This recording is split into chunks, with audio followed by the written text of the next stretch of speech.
Dis voorware voorreg om vanmôre weer saam met jou verder te kuier in God se woord. Dag 98 van ons reeks hier die Nuwe Testament. Ek is Rinus van Sion in Parys.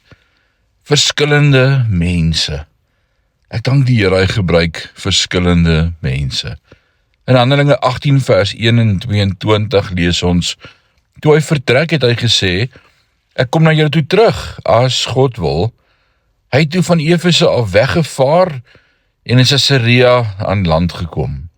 Daarvandaan het hy opgestaan en die gemeente in Jerusalem gaan groet en toe Antiochië toe vertrek. Alhoewel hy vasbeslote was om na Jerusalem terug te gaan en alhoewel hy belofte afgelê het om in Jerusalem in te pas, het Paulus nie in Jerusalem gebly nie.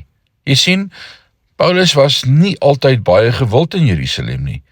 Die seuns van Jerusalem, Petrus, Jakobus en Johannes, het 'n ander geur gehad as die seuns van Antiochië wat Paulus en Barnabas en Timotheus en Silas was. Jakobus sou beklemtoon dat geloof sonder werke dood is. Johannes sou sê, kinders, onthou julle van die afgode. Petrus sou skryf, wees nugter en waaksaam, want julle teestander, die duiwel, loop rond soos 'n brullende leeu en soek wie hy kan verslind.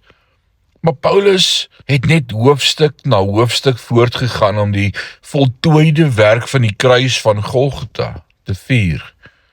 As jy die Nuwe Testament lees, kan jy die gesonde spanning tussen die broers in Antiochië en die broers in Jerusalem voel.